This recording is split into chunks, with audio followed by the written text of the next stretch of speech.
যেতে যেতে একজনকে দেখে জিজ্ঞাসা করছে, হ্যাঁ গো আমি জগবল্লভীর মন্দির যাব, আমায় একটু পথটি দেখিয়ে দেবে গো।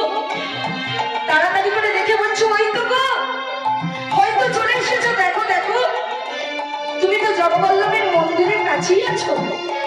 ছুটতে ছুটতে আরো যেন পাগলের মতো যাচ্ছে। যেতে যেতে পুরীর পান্ডারা করেছে কি, তাড়াতাড়ি করে বাবা মন্দিরের দরজাটিকে বন্ধ করে দিয়েছে।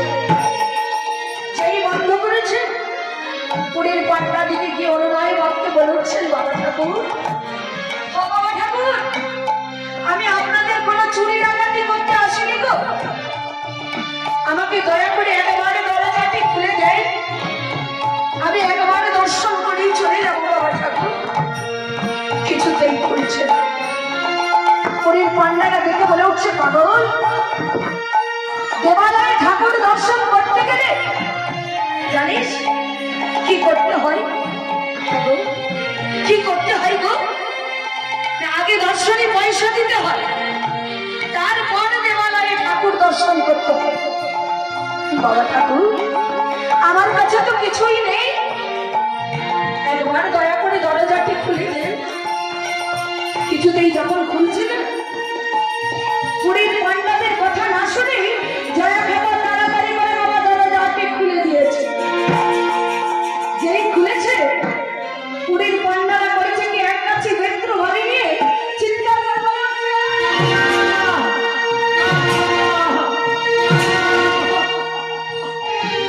সত্যি তো আমার মতো হতভাগা, আমার মতো হতভাগারই কি ঠাকুর দর্শন হয়? আমি চলে যাচ্ছি বাবা ঠাকুর, আমি আর কোনদিন আসবো না বাবা ঠাকুর। এই কাঁদতে কাঁদতে পুরীর মন্দির থেকে নেমে বাইরে দাঁড়িয়ে বসে বসে কাঁদছে। একটা ছেলে তো পোহারের জ্বলন সহ্য করতে না পেরে কখন যেন ফেপা ছেলে আমার ঘুমিয়ে গেছে। যেই ঘুমিয়ে গেছে, পুরীর পান্ডারা মনে মনে চিন্তা করছে, পাগলকে যা বেত্রঘাত করেছি, পাগল আর উঠতে পারবে না। কিন্তু দর্পহারী মধুসূদন, সে যে বাবা কারণ দর্প রাখে না গো।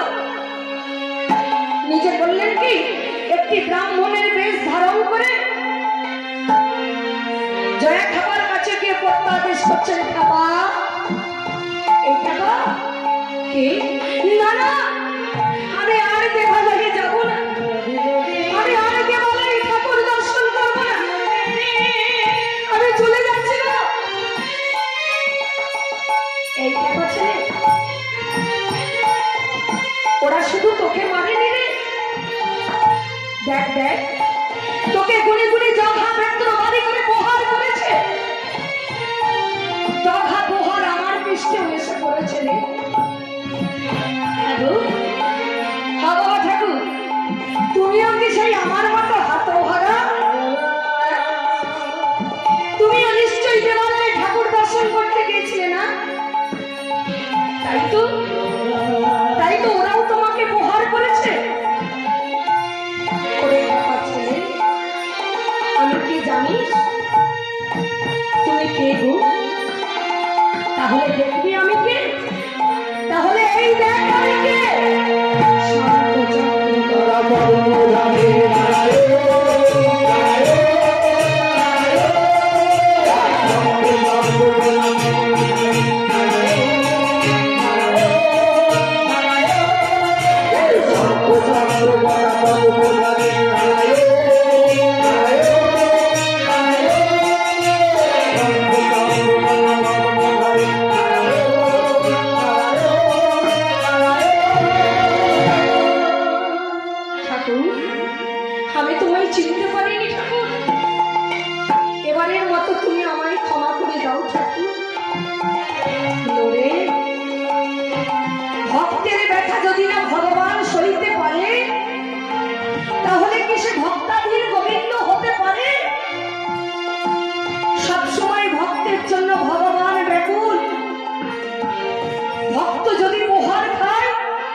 বাঘা পোহার আমার পিছন করেছে।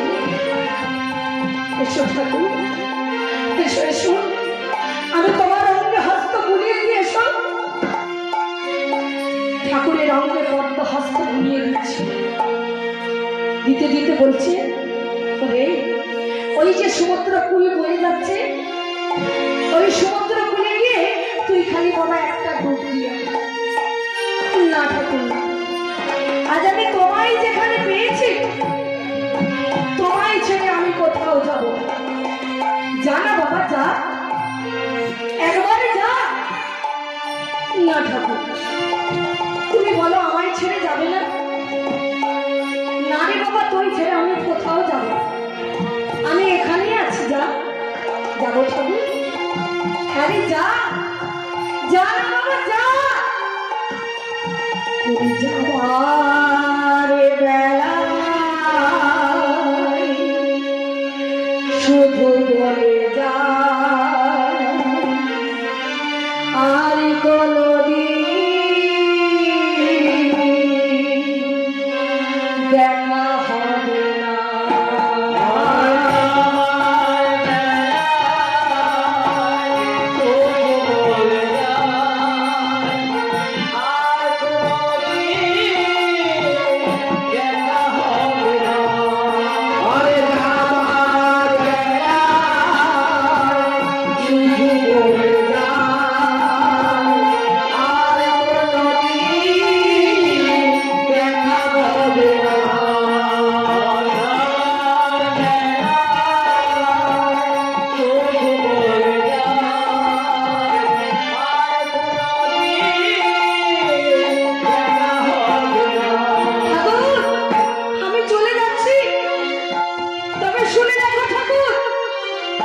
যদি কোনদিন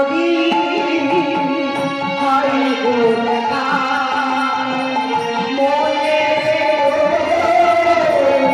তোমারই সঙ্গে,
যদি দেখা হয় তুমি জানবে তোমার একটা শাখা আছে ঠাকুর। এই বলতে বলতে সমুদ্র কূলে গিয়ে ডুব দিতে গেছে। ডুব দিতে গিয়ে যেন একটা কি বাধা ঠেকল, মনে মনে চিন্তা করছে, তাই তো এ বাধা তো আমি কোনোদিন দেখিনি, এ বাধা কিসের বাধা? তাই দ্বিতীয়বার ডুব উঠে দেখছে কি সত্যি সত্যি আমার নারদগোপাল এসে হাজির। তাই তাড়াতাড়ি করে উঠে দেখছে যে আমার রাধা মাধব। তাই সেই রাধা মাধবের মূর্তিটুকু নিয়ে মনের আনন্দে চলে যাচ্ছে। রাধে কৃষ্ণ গোবিন্দ গোপাল রাধে কৃষ্ণ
তাই আজ থেকে আমরা এই গাছের তলাতেই বাসা বাঁধব।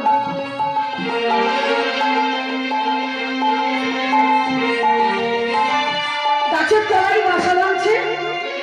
এমন সময় সমুদ্রকূলে যেই স্নান করতে গেছে তার দুটি বাবার শিষ্য এসে উপস্থিত হয়েছে, পরাশর আর বিমলা। পরাশর আর বিমলা প্রতিনিয়ত সমুদ্রকূলে স্নান সেরে জগবল্লভের মন্দিরে গিয়ে অন্ন প্রসাদ নিয়ে এসে জয়দেবকে দেয়। জয়দেব মনের আনন্দে সেই প্রসাদ সেবা করে। তাই সেই গ্রামে একজন ব্রাহ্মণ বাস করত। তার কোনো পুত্র কন্যা ছিল। লোকমুখে শুনেছিল পুরী ধামে গিয়ে মানত করলে নাকি পুত্র কন্যা। তাই সেই ব্রাহ্মণটির নাম ছিল কি না সুজয় শর্মা, আর স্ত্রীর নাম ছিল বাবা নির্মলা দেবী। তাই সেই ভাবটি দেখে ভাবক পদকর্তা লিখছে, বলিও গো পূর্বকালে ছিল ব্রাহ্মণ কপটবী, আরে পূর্বকালে ছিল ব্রাহ্মণ কপটবী, আরে পূর্বকালে ছিল ব্রাহ্মণ কপটবী, এ বলি পূর্বকালে ছিল ব্রাহ্মণ কপটবী।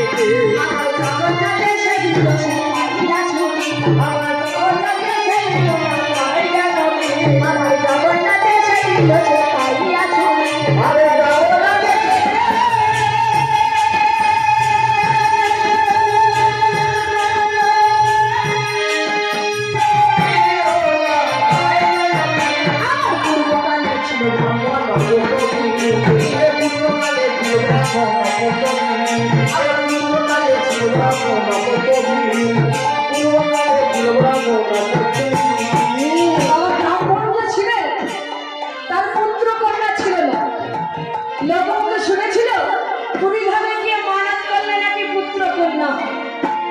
সুজয় শর্মা নির্মলা দেবী দুজনেই জগবল্লভের মন্দিরে গিয়ে দাঁড়াচ্ছে, ঠাকুর আমাদের পুত্র কন্যা নেই বলে লোকে বাবা মুখ দর্শন করে না গো, আমাদের কত কথা বলে। তাই তোমার কৃপায় আমাদের যদি পুত্র কন্যা হয় তাহলে আমরা কি করব জানো ঠাকুর? পুত্র কিংবা কন্যা যাহা প্রথমে পুত্র কিংবা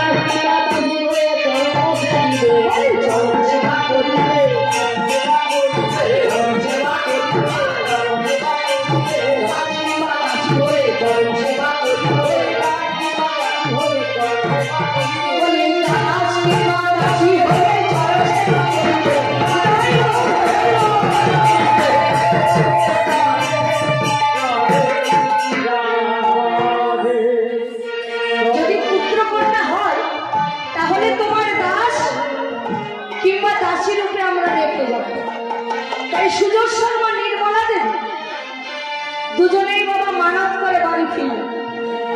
বাড়ি ফেরার সাথে সাথেই নির্মলা দেবীর গর্ভে সঞ্চার হয়েছে। আস্তে আস্তে বাবা 1.5 মাস পেরোচ্ছে। 10 মাস 10 দিন পূর্ণ হতে নির্মলা দেবী একটি সুন্দরী কন্যা বাবা প্রসব করেছে। তার অঙ্গে থেকে যেন একটা গন্ধ ভেসে বেড়াচ্ছে।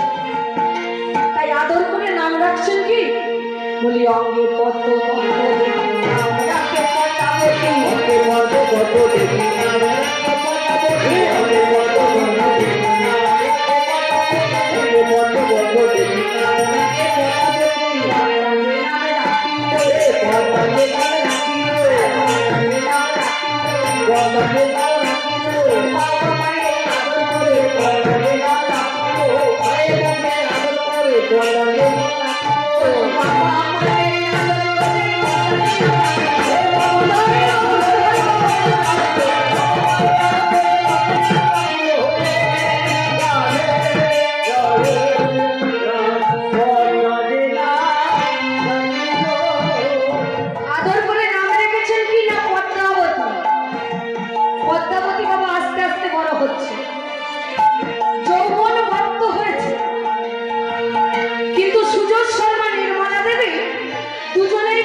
ভবতী দ্বারে গিয়ে ভিক্ষা চাইছে।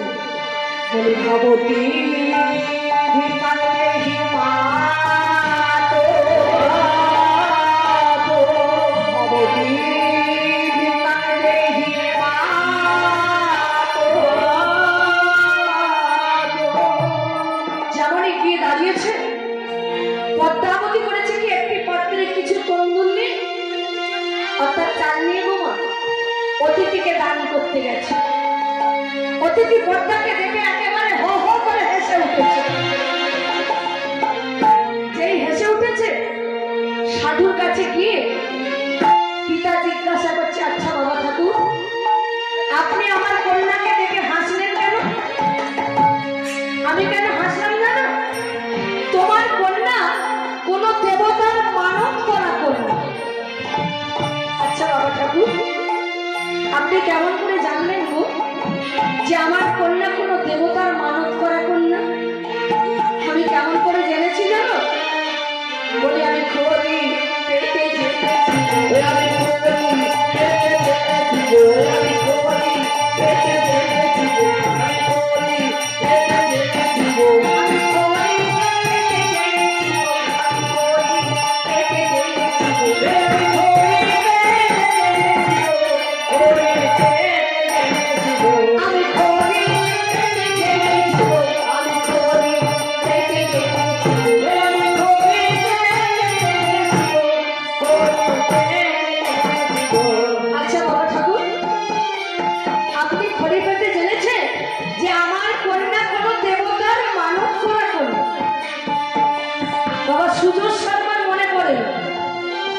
নির্মলা দেবীর মনে পড়ে গেছে। আমরা তো পুরী ধামে মানত করে এসেছিলাম গো। একটা কথা বলবো, বলবো? কিছু মনে করবেন না তো? দুবিয়ানে কীর্তন শুনতে এসেছে জানেন,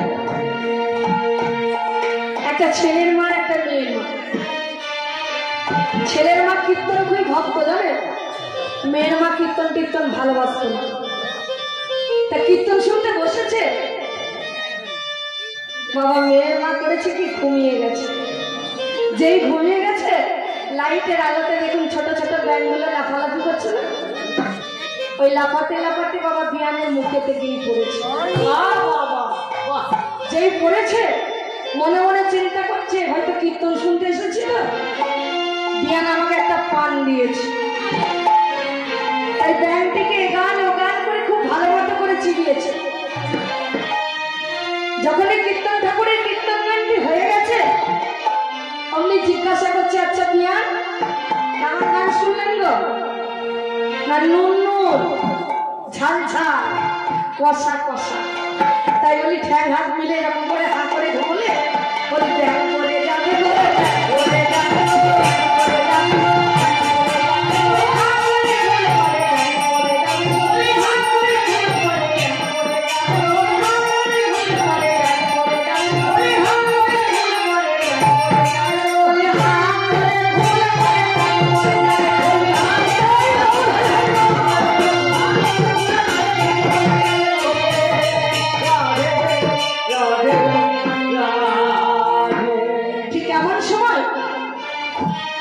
এমন সময় সুযোগ শর্মা নির্মলা দেবী, মধ্যে বাবা নির্মলা দেবীর মনে পড়ে গেছে যে আমরা জগবল্লভের মন্দিরে মানত করে এসেছি। তাই সুযোগ শর্মা নির্মলা দেবী মন্দিরে গিয়ে ঠাকুরকে জানাচ্ছেন, ঠাকুর তোমার দাসী তুমি গ্রহণ করো।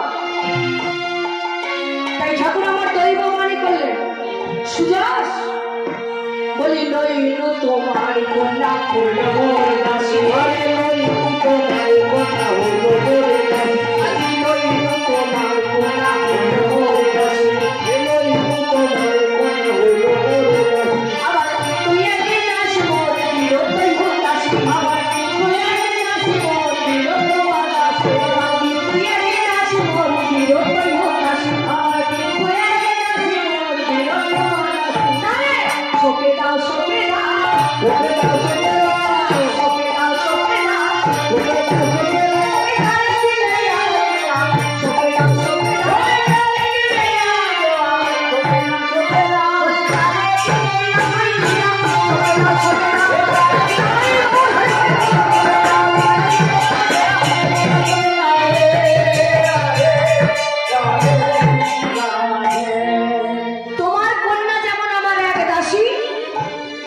তেমন বাবা জয়দেব নামে আমার এক দাস আছে, তুমি তার ঘরে গিয়ে সঁপে দাও।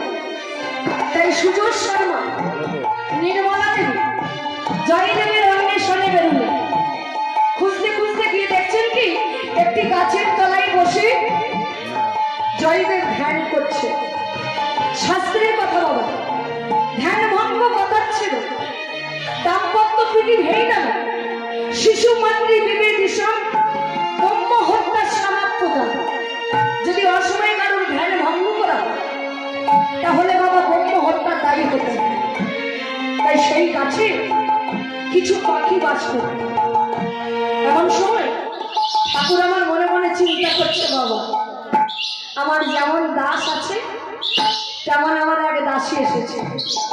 তাই দেখে বলছে ঠাকুরকে, ও ঠাকুর বলি আমার যেমন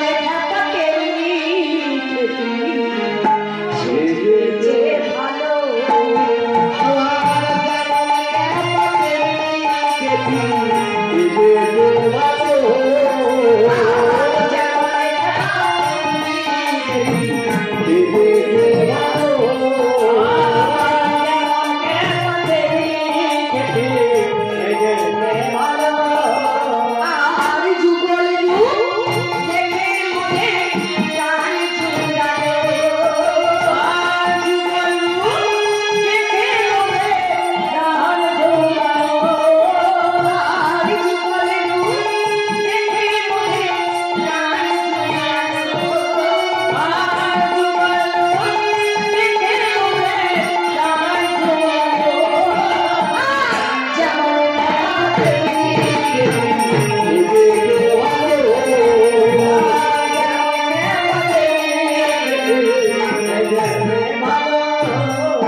জয়দেব যে ধ্যানে মগ্ন হয়েছিল সেই গাছেতে পাখিরা বাবা চিৎকার করে উঠছে।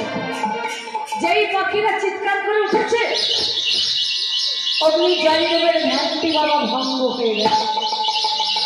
যেই জয়দেবের ধ্যান ভঙ্গ হয়েছে সুজোর শর্মা নির্মলা দেবীকে বললেন, হ্যাঁ বাবা তোমার নাম কি, তুমি থাকো কোথায়, তোমার পরিচয়, আমার পরিচয়, আমার পরিচয় শুনবেন গো, শুনুন শুনুন আমার পরিচয় শুনুন।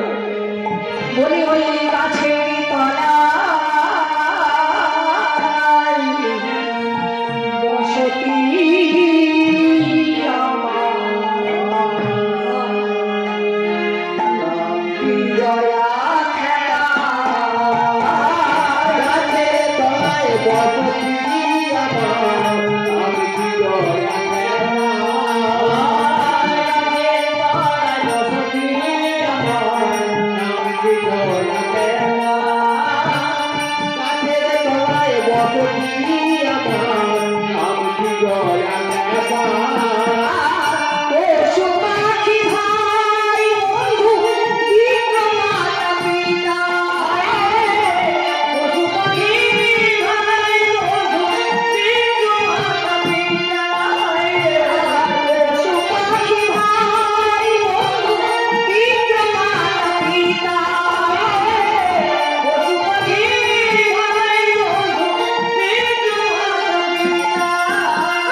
Joy.